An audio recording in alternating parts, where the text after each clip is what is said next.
Bonjour à toutes et à tous et bienvenue dans No Spoiler. Aujourd'hui, on va plonger dans la science-fiction, un genre où tout est possible et où on peut explorer des mondes inconnus, jouer avec le temps, la technologie et même la mort. Mais la science-fiction, ce n'est donc pas que des vaisseaux spatiaux et des robots, c'est surtout un miroir de notre société, une façon de parler de nos peurs, de nos espoirs et de nos questions les plus profondes.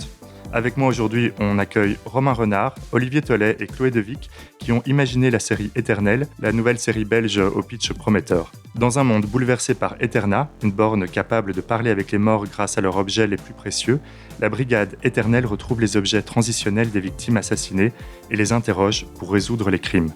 David Novak, enquêteur hanté par le meurtre non élucidé de sa femme, découvre lors d'une enquête que son assassin est encore en vie. Sur cette nouvelle piste, il croise Lara Di Angeli, mystérieuse policière italienne, elle-même à la recherche d'un objet transitionnel aux conséquences inestimables. Commence alors une traque où chaque objet ouvre une mémoire, chaque mort révèle une vérité, les amenant à revisiter leur passé et révélant leurs plus pesants secrets. Bande annonce. Le magazine Time l'a élu personnalité de l'année il y a 5 ans grâce à l'invention de ces bornes Eterna. C'est la personne la plus puissante au monde, Phoebe Carson. Alors première question, nous voulions parler de ces objets qui sont quasiment maintenant tous susceptibles de nous mettre en contact avec des personnes disparues. Qui est là ? Je fais partie de la brigade éternelle de la police fédérale. Notre travail, c'est d'entrer en contact avec des personnes décédées. David est notre meilleur élément. On est ici pour évaluer le profil de votre collègue David Novak et à ce qui s'est passé après la mort de sa femme. Pourquoi tout le monde arrive à parler aux morts qu'ils aiment et pas moi ? Je vais la retrouver, je te le promets. On a une demande de collaboration entre les services italiens et notre service. Ils sont à la recherche d'un objet disparu il y a à peu près 35 ans. Où est le coffret que vous avez volé ? Mais vous êtes qui ? J'ai une mission à terminer. Alors soit vous m'aidez et vous pouvez en tirer profit, soit je me débrouille seul. À vous de voir si vous voulez vraiment retrouver l'assassin de votre femme. On est en train de parler d'un gars qui a passé des années à chercher un putain de fantôme qui n'existe pas. Il va vous péter à la gueule.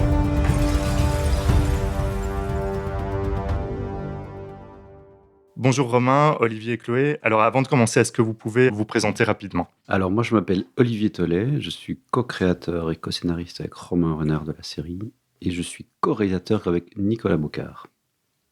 Moi, je suis Romain Renard, je suis auteur de bande dessinée, co-créateur de la série avec Olivier, et j'ai aussi fait la musique de la série.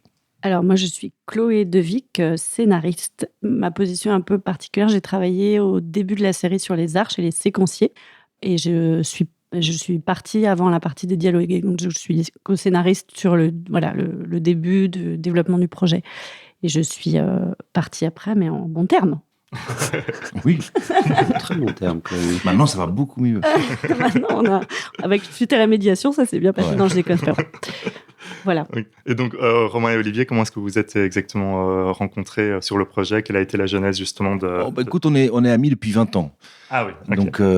Donc on avait déjà travaillé ensemble sur une précédente création pour l'RTBF qui finalement s'est transformée en bande dessinée qui sort là maintenant, qui s'appelle Off. Et puis pour Éternel, l'idée est venue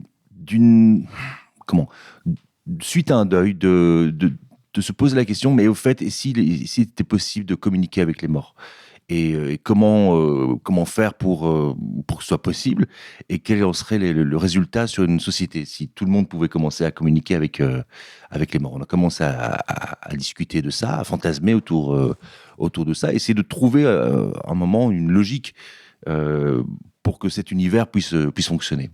Et voilà, ça a commencé il y a 4 ans, plus ou moins. Ouais, 2020. Mais ça marche souvent comme ça, Romain vient avec une idée de base qui est souvent... c'est souvent la base de la démarche scénaristique, mais de « et si » 3 petits points. Avec, souvent, il vient avec des personnages qu'on remodèle à 2, et puis on démarre sur une idée de base qu'on essaie de développer. Et là, en l'occurrence, le fait de choisir la science-fiction, c'était une évidence dès le départ, parce que finalement, l'idée de parler des morts, ça pourrait aussi être du fantastique. Exactement. En fait, cette venue de la science-fiction, on va dire basse technologie, à partir du moment où on a dû se poser la question de savoir comment on allait communiquer avec les morts, selon quels principes, selon quelles règles, avec quel matériel, comment est-ce qu'on le fait. D'où l'invention des bornes, d'où l'invention des objets traditionnels qui sont venus petit à petit, mais c'est devenu En fait, c'est la fonction qui a créé la science-fiction plutôt que l'inverse. Ouais, je comprends. Ouais. Donc ça veut dire que vous n'avez pas d'emblée vraiment une affinité particulière avec la science-fiction ? Ah si, moi oui. Ouais, ok. Moi j'aime beaucoup ça. Pendant très longtemps, une des références d'Éternel a été Blade Runner. Alors évidemment, on n'avait pas les moyens de Ridley Scott et on était très conscient que la RTBF n'allait pas nous laisser faire Blade Runner à Bruxelles. Mais c'est plutôt dans l'utilisation du polar dans un univers transformé qui nous intéressait, et que cet univers soit cohérent entièrement. Et puis aussi cette espèce de mélancolie qui est là, qui est constante. Ok. Et toi, Chloé, dans tes projets, c'était la première fois que tu faisais de la science-fiction ou bien... Oui, complètement, ouais. Je suis pas, j'aime bien la science-fiction, mais je suis pas une immense fan. En tout cas, j'ai pas d'attrait particulier. Mais là, il y avait un univers imaginé par Romain Olivier qui était très puissant. Et puis, ce qui marche dans la science-fiction, c'est quand on est très touché par le propos et en l'occurrence pouvoir communiquer avec des gens qui nous sont chers. C'est quand même difficile de pas se sentir touché par ça. Il y avait aussi l'idée des objets transitionnels qui était très belle, puisque ça apporte une dimension hyper émotionnelle à cet univers. Parce que je trouve que dans la science-fiction, ce qui manque parfois, justement, c'est le côté émotion. Et on est souvent, bizarrement, dans des univers très froids et un peu stéréotypés comme ça. Mais ici, il y avait vraiment une volonté d'amener, justement, de l'émotionnel, du passif, de la famille, des souvenirs et tout ça. Donc, c'était vraiment... C'est ça la spécificité du projet qui m'a plu. Je rebondis à ce que dit Chloé. En fait, au tout début de l'écriture, on a très vite rigolé ensemble en disant, mais en fait, les personnes qui vont s'enrichir dans notre univers, ce sont les brocanteurs, les gens qui vendent des choses rue Haute. Et il suffit de rentrer dans un magasin rue Haute ou rue Blas chez un brocanteur et de se dire, en fait, derrière chaque objet, il y a peut-être un être humain, quelqu'un qui est là. Et ça, c'est quelque chose, moi, qui me travaillait aussi depuis longtemps. Quand je vais sur un marché aux puces, je vois des objets qui ont été portés par des gens, des montres qui ont dû être essentielles pour des gens, ou des assiettes ou des trucs comme ça, qui se retrouvent sur une couverture un dimanche matin, et de se dire c'est quoi le chemin de cet objet, et comment cet objet est imprégné finalement. Est-ce que cet objet a été aimé, puis il a été oublié, et puis après il a été revendu, et puis il se retrouve là. Ouais. Voilà. Et donc c'est autour de ça aussi qu'on s'est beaucoup amusé à écrire ensemble sur le poids de ces objets et sur la charge émotionnelle que peuvent contenir ces choses. Il y a vraiment un marché de la nostalgie qui est un truc assez présent dans les villes. Et on joue légèrement là-dessus dans notre série quand même. C'est qu'en fait, derrière chaque objet, il y a la possibilité de rentrer en contact avec quelqu'un qui est décédé, ce qui crée souvent un sentiment de nostalgie, de ce que j'aurais pu faire, de ce que j'ai raté, de ce qui est possible de refaire et de dénouer. On joue un peu là-dessus, notamment avec une histoire d'amour, mais ce qu'on a loupé, on peut le refaire. La bifurcation qu'on n'a pas prise, on peut la reprendre. Donc c'est assez fort. Il y a une dimension nostalgique, quoi. C'est votre grand jour demain. Eh oui, j'espère que mes petits-enfants seront là. Vous comptez faire un discours ? Je sais pas. Mais j'ai déjà vu ça. C'était une amie. Je suis peut-être dépassée, mais je trouve ça quand même étrange. Si on m'avait dit un jour que les morts parleraient à leur propre enterrement. Bah, ça se fait de plus en plus, hein. Moi, j'ai parfois assisté à des cérémonies où tout le monde partait en fou rire. C'était beau. Je n'ai jamais été très à l'aise pour les discours. Si je le fais, c'est pour Joachim. Et vous lui diriez quoi ? Que sa mamie va bien là où elle est et qu'il me ramènera à la vie dès qu'il voudra m'entendre. Vous savez, je ne sais pas où je suis, mais imaginez une mer calme, très calme, aux eaux bien chaudes, et imaginez-moi en train de flotter à sa surface. C'est ce que je ressens en ce moment. Il n'y a rien de mal, pas de tristesse, pas de peine, que de la plénitude.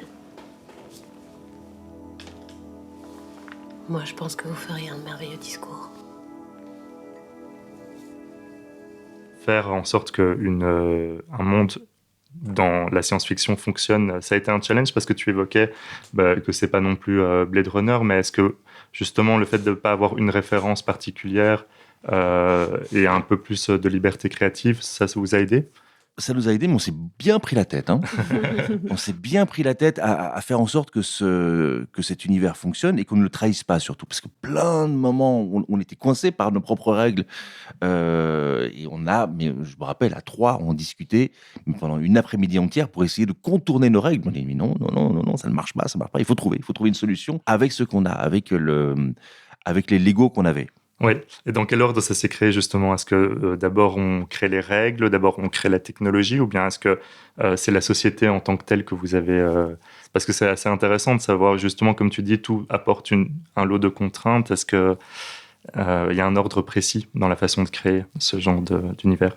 Ce qui était sûr, c'est qu'au départ, on avait une borne qui pouvait communiquer avec les morts, mais on s'est rendu compte très vite qu'on allait droit dans le mur, parce qu'à ce moment-là, on appelle tout de suite...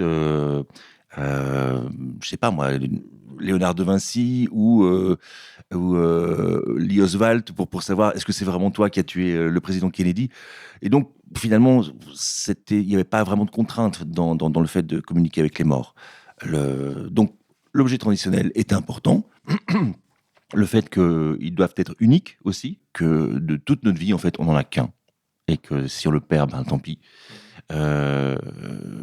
Enfin voilà, ce sont des choses qui sont créées au fur et à mesure, et puis après, en fonction du scénario, on adapte un petit peu aussi les règles. On se posait la question de savoir, et ça c'était corollaire avec l'objet transitionnel, c'est quel était le statut des morts dès lors qu'ils étaient décédés. Est-ce que tous les morts vivaient dans un ensemble commun dans lequel ils pouvaient communiquer entre eux en tant que morts, ou, et c'était un truc qui nous plaisait pas vraiment, mais sur lequel on a été, c'est qu'en fait les morts, les personnes décédées sont isolées dans un monde qui n'existe pas tant qu'il n'est pas activé par l'entremise de la borne et de l'objet transitionnel.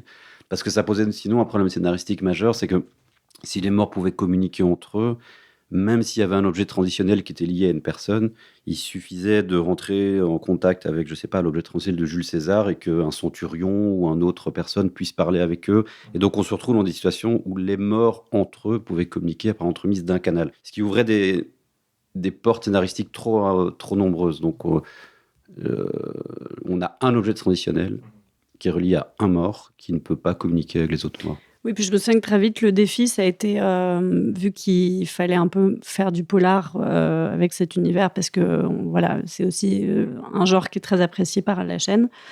Comme disait Romain, c'était ok, on peut communiquer avec les morts. Donc il nous dit, c'est Jean-Michel qui m'a tué, il habite au 35 rue. Enfin, donc il a fallu incarner la dimension mystère et polar dans le personnage de David Novak, qui lui n'a jamais compris ni élucidé la mort de sa femme parce qu'il n'a pas trouvé son objet. Donc c'est par lui que le polar arrive, quoi. Sinon, en effet, c'est un peu simple. Ça aurait été trop... Ça manquait de conflit, justement. Et la façon d'aborder la science-fiction, pour vous, ça a été pratique dans le point de vue de pouvoir, d'une certaine manière, échapper au réalisme ? Parce que finalement, on parle quand même de la mort, donc c'est un sujet quand même assez lourd.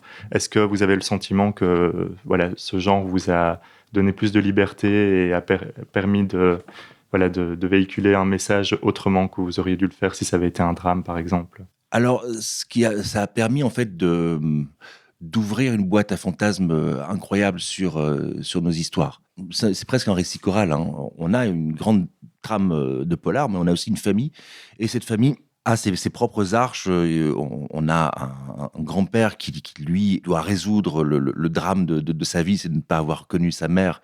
Mais sa mère va revenir dans sa vie à un certain moment, ce qui va créer un décalage parce que sa mère est décédée. Elle avait 30 ans et lui, à l'heure actuelle, il en a 80. Et donc, en fait, c'est un dialogue entre une jeune femme de 30 ans qui appelle mon chéri, mon bébé, un homme de 80 ans. Donc, c'était des choses qui pouvaient être possibles par rapport à ça. Ce qui est possible aussi, ce sont des histoires d'amour entre des vivants et des morts. Ça, c'est peut-être un peu une résultante aussi de ce qu'on a pu vivre dans les 2 années de Covid, où peut-être que des histoires d'amour qui continuent encore aujourd'hui se sont créées sur des réseaux juste en texte ou en message. Là, à partir du moment où il y a une nouvelle technologie qui apparaît, une nouvelle manière de communication, cette communication amène du sentiment, et qui amène du sentiment, amène de la haine, mais amène aussi de l'amour, et amène du désir, et amène même de l'érotisme. Est-ce que vous avez vraiment des inspirations précises, que ce soit un film, une série, mais aussi par exemple un livre qui vous a vraiment permis de rentrer dans cet univers-là ? Oui, il y a eu beaucoup de choses qui ont peut-être pas inspiré, mais nourri. Philippe Cadic, qu'on le veuille ou non, il est là, il est toujours là, il est toujours là derrière, notamment avec le livre Ubik. Il y a eu le Royaume d'Emmanuel Carrère qui a aussi fait partie des nourritures pour Éternel. Vous comprendrez en voyant la série. Et en film ou en série, ça, je vais peut-être plus laisser parler Olivier, c'était plus par rapport à la réal et à la grammaire de réalisation, où on avait quelques exemples, deux, trois choses qui nous parlaient et qu'on avait envie de recréer dans le rythme de la série. Mais ça, c'était une inspiration qui venait en fait de Romain, donc tu pourrais en parler. C'est la série The Outsider, qui est basée sur un roman de Stephen King, qui en fait, dans la réalisation, a permis de débloquer chez nous beaucoup de choses, parce qu'on avait fait donc un pilote qui avait été produit par la chaîne, dans lequel on cherchait un peu une grammaire de réalisation qui soit à la fois possible à mettre sur pied selon les contingences de la chaîne, et en même temps quelque chose qui sert notre propos. Et donc cette série-là, The Outsider, a ouvert beaucoup de choses, parce que elle crée dans la grammaire et dans sa réalisation une approche qui démontrait qu'il y avait une espèce de présence. Là, c'est vraiment du fantastique, donc il y avait une espèce de danger qui était là, il y avait une espèce de spectre dans tous les plans qui était autour des personnages, et comme nous, on jouait un peu sur le même registre, dans la mesure où on se dit que les morts sont parmi nous dès lors qu'on est capable de trouver l'objet transcendant qui leur permet de nous parler. On avait cette espèce de réal qui s'est créé autour d'une présence autour de nous, qu'on devait essayer de traduire. Et la série The Outsider, Romain peut peut-être en parler en termes de découpage, a été un espèce de révélateur, et qui en fait, on s'en est quand même pas mal nourri. À ce niveau-là, j'avais aussi une question maintenant plus au niveau évidemment, votre processus d'écriture. Comme on en parlait, la borne n'est pas quelque chose qui existe et qui, je pense, ne va pas exister de sitôt. C'est pas, je pense, dans les plans d'Apple. En revanche, je trouvais assez intéressant de se dire que justement, votre travail de recherche n'a pas été forcément un travail scientifique, comme peut-être peuvent l'être d'autres séries SF, mais peut-être plus philosophique. Est-ce qu'il y a eu à ce niveau-là une vraie recherche, ou bien vous vous êtes laissé porter par l'histoire Ah, mais c'est un prétexte à l'histoire. Hein. Mm-hmm. C'est vraiment ça. C'est de la SF philosophique. C'est pas de la RTCF. On a eu des phases d'écriture où on expliquait un peu le fonctionnement de ça, qui est une espèce d'émetteur radio qui capte une fréquence bien particulière, où on pensait qu'elle venait des étoiles, mais en fait, elle est autour de la Terre. Donc ça, je vous raconte quelque chose qui n'est même pas dit dans la série, mais nous, on le sait. Et on en avait besoin de le savoir pour écrire nos lignes. Mais on n'a pas été au-delà de ça. Oui, parce qu'en fait, on en revient toujours un peu au même constat, c'est qu'on voulait créer une émotion et en fait une promesse, une espérance que délivre d'ailleurs beaucoup de religions. C'est en fait le pouvoir d'une façon ou d'une autre retrouver les êtres aimés, retrouver les hommes ou les femmes disparus. Il y a beaucoup de religions qui parlent de ça. C'est juste que nous, on a tenté de régler cette espèce de fantasme d'espérance par la technologie. Oui, mais je sens que très vite, on s'est vite dit il va falloir parler de religion quand même. Si on peut parler avec les morts, ça va tout de suite foutre un peu le bordel. Donc, voilà. Donc, religion, philosophie, oui, ça... Et c'est compliqué, ça, justement, d'aborder la religion C'est excitant. Ouais, toi, ça t'aime bien, la religion. Ça m'excite. Oui. J'ai beaucoup lu. J'ai beaucoup lu les textes sacrés essentiellement. Puis des textes liés autour de la philosophie, puis des textes sur les premiers chrétiens, l'origine du christianisme, comment cette petite secte juive a fait en sorte que ça devienne une des plus grosses religions du monde. Tout ça me fascinait en tout cas dans les mythes et dans les croyances que ça comporte. C'est ça qui m'intéresse. Ce sont les mythes qui sont encore vécus et encore ressentis à l'heure actuelle. C'est comme si on priait encore Zeus, Apollon. Maintenant, c'est la même chose. Ce sont des religions antiques qui ont plus de 2000 ans et qui sont encore là. Et puis on a encore des bâtiments consacrés. Il y a encore des interdictions autour de ces croyances. Et donc c'est intéressant de voir comment une croyance qui est le moteur d'une civilisation depuis des millénaires, comment ça s'est fait et sur quelle base ça s'est fait, et est-ce qu'il n'y a pas eu un moment un carrefour qui a été manqué? Est-ce que à la base même des premiers textes, est-ce qu'il n'y a pas eu une bifurcation qui s'est faite, qui a donné en fait quelque chose qui était très différent de ce que la première sagesse voulait? Je ne sais pas si je suis très clair. Oui. Mais donc, du coup, ça, c'est quelque chose que que vous vouliez aborder dans la série, exactement? Ou bien c'est plus une extension par rapport à votre travail? Oui, en tout cas, on ne pouvait pas éviter d'y penser. C'est certain. On a eu des phases d'écriture aussi où on était beaucoup plus loin dans différentes religions. Mais on est un petit peu revenu en arrière parce que là, on se rendait compte qu'on risquait un petit peu de se perdre. C'était un petit peu le catalogue de toute l'humanité qu'on avait sur ces épisodes. Ça commençait à faire beaucoup. Donc, on s'est un petit peu concentré sur la trame du polar. Mais dans cette trame du polar, il y a une quête mystique qui est là, qui existe. Ouais. Parce que j'imagine que le mystique, c'est super intéressant quand on l'écrit, mais en même temps, il doit y avoir derrière tous les impératifs de garder le public en haleine et tout ça. Donc, ça doit être aussi compliqué de trouver le juste milieu entre l'action, la réflexion. Ça a été difficile pour vous dans la conception de la série? Mais après, la trame mystique porte aussi un mystère quand même en elle. Donc, je pense que on a réussi à faire que cette trame philosophique et religieuse soit aussi accrocheuse et assez addictive. Mais en fait, souvent, c'est à la fois une chance et un fardeau. C'est que dès lors qu'on travaille avec une chaîne, puis avec un distributeur, enfin un vendeur, on est quand même souvent dans une écriture qui est en réaction à des retours, à des fantasmes qui ne sont pas spécialement les nôtres au départ.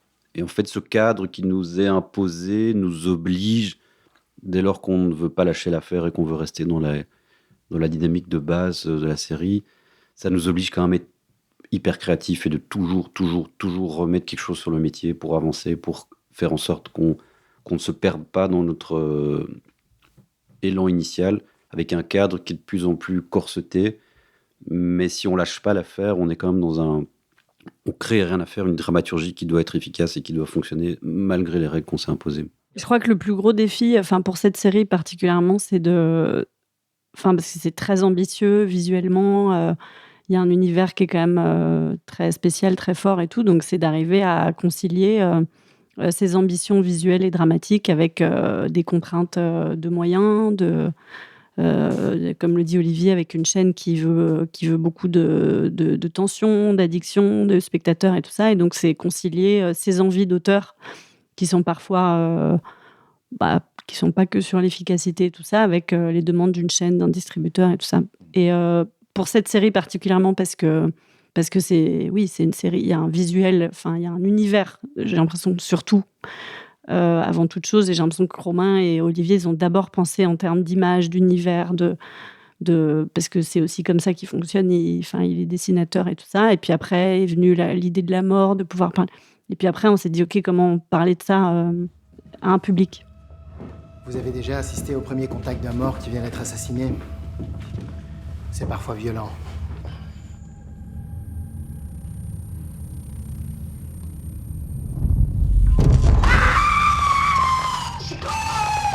Madame Van Acteur, tout va bien se passer.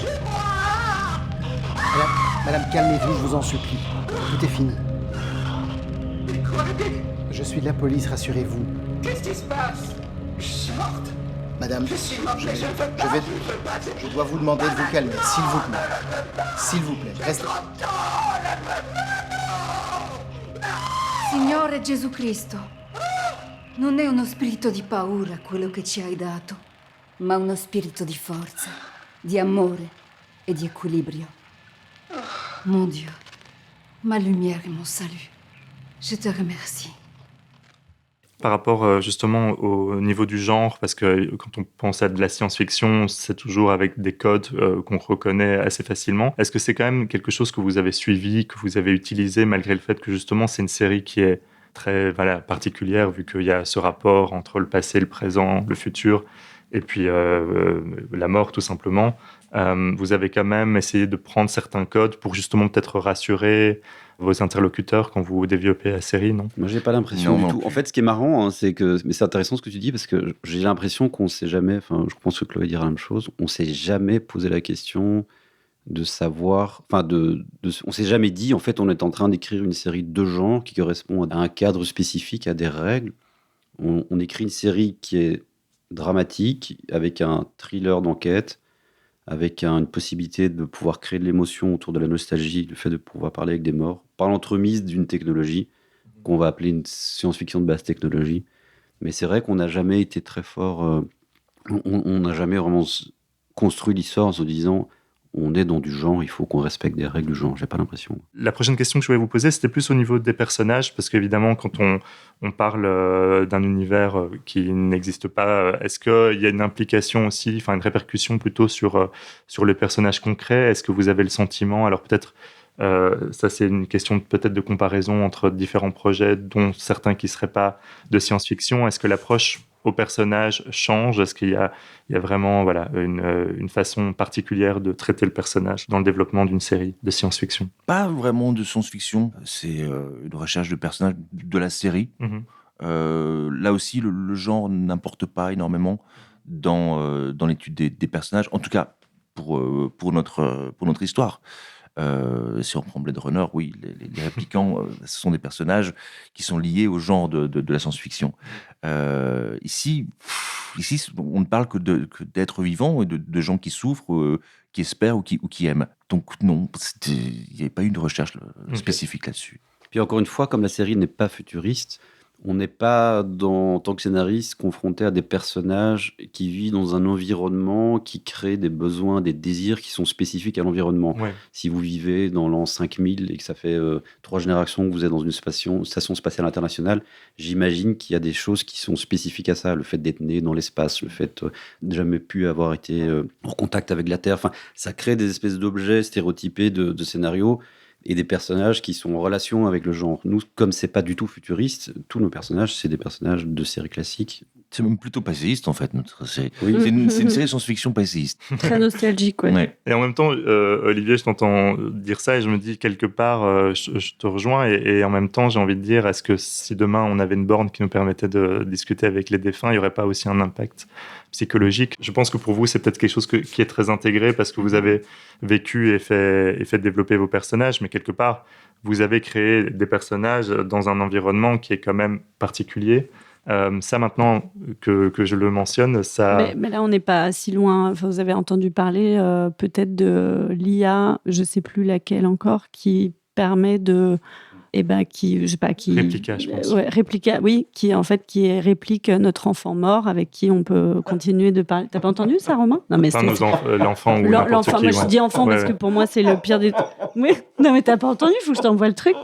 Et donc, en fait, l'IA enregistre toutes les photos de ton enfant, sa voix, son machin. Il meurt d'une leucémie, que sais-je. Et puis, tu peux parler avec lui. Il te dit, comment tu vas, maman, aujourd'hui? Bon, moi, ça va. Et toi? Qui est un épisode... mais c'est terrible. Donc, c'est pour ça que la série, c'est pas non plus, tu vois. Qui est un épisode, d'ailleurs, de Black Mirror. Tu le mentionnais, mais c'est terrible. Ouais, tout à fait. On parle de l'approche de la mort. Toi, Romain, tu as expliqué qu'à la base, tu avais cette envie d'aborder ce thème-là. Par rapport à Olivier et Chloé, comment est-ce que vous avez mis vos propres approches de cette thématique-là? Comment est-ce que... Enfin, voilà, est-ce que vous avez le sentiment que dans le développement de la série, tout le monde a pu un peu projeter sa propre philosophie par rapport à la mort? Alors moi, personnellement, si je dois répondre à cette question, l'idée me séduisait, les potentialités d'émotion me séduisaient. Et puis, Romain avait été en contact avec ce deuil par un deuil personnel qu'il a vécu. Moi, ça m'arrivait aussi, en fait, pendant la série. Et puis à un moment donné, voilà, on va chercher en nous la promesse d'un fantasme qui consiste à dire, et si c'était possible de pouvoir communiquer avec la personne que j'ai connue et qui vient de décéder. Donc moi, en fait, à titre personnel, il y avait une espèce de convergence d'un truc qui m'intéressait intellectuellement, qui à un moment donné s'est traduit par une expérience de vie qui m'a touché, où je me suis dit, en fait, c'est super, continuons. Oui, c'est un sujet qui touche quand même, qui touche les gens. Perdre un proche, le deuil, enfin, on est sur quelque chose d'assez universel. Moi, j'ai eu la chance de ne pas connaître de deuil vraiment encore dans ma vie, à part mon grand-père. Enfin, mais oui, c'est difficile de ne pas se sentir touché par l'idée de la perte d'un proche, d'un ami, d'un enfant. Moi, j'étais hyper touchée par l'idée de l'objet transitionnel. C'est vraiment quelque chose qui m'a beaucoup parlé. Puis je me souviens qu'on s'est tous dit, nous, ce serait quoi notre objet transitionnel ? Enfin, après, on a tous des délires. Ça, c'était super. Ce qui est pas mal aussi, c'est finalement que toi, justement, tu n'es pas forcément connu le deuil en première ligne, j'ai envie de dire.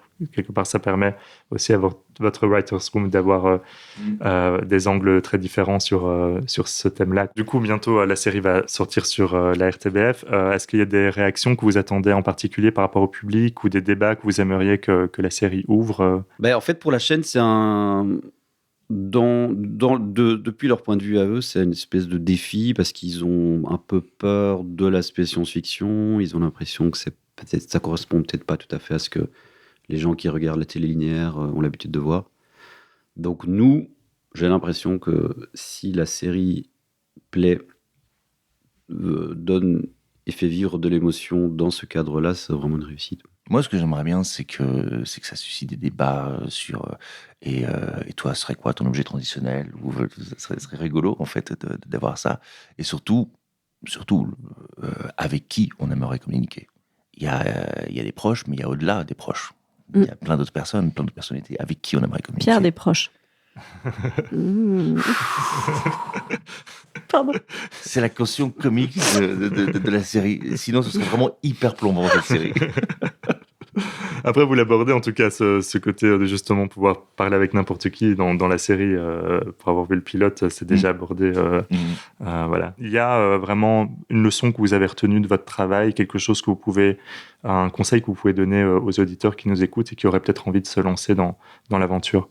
Tenir bon et croire en sa vision. C'est beau. Ouais, et qu'en fait, le cadre... Parce que la série, c'est quand même un langage et une grammaire qui est relativement spécifique. En tout cas, les séries pour les chaînes généralistes qui sont encore dans un format relativement cadré, etc. En fait, la contrainte et le cadre, si on lâche pas notre vision, même si c'est difficile, même si c'est beaucoup de travail, même si c'est frustrant, il y a toujours moyen d'y arriver, honnêtement. Oui, moi, je suis d'accord avec Romain. Si on a une vision, ne surtout pas la lâcher, même face à des demandes de la chaîne liées à l'efficacité et tout ça. Ne surtout pas trahir sa vision et son message et ce qu'on veut faire, sous prétexte d'être à l'antenne. No Spoiler se termine. Un immense merci à Romain, Olivier et Chloé pour cet échange passionnant. Éternel est disponible sur Proximus Pixe et arrive le 12 avril sur la RTBF. Alors n'hésitez pas à vous plonger dans cet univers passionnant. Rendez-vous bientôt pour un nouveau podcast et d'ici là, n'hésitez pas à partager vos retours sur les réseaux, à commenter et à liker. Je vous dis à bientôt.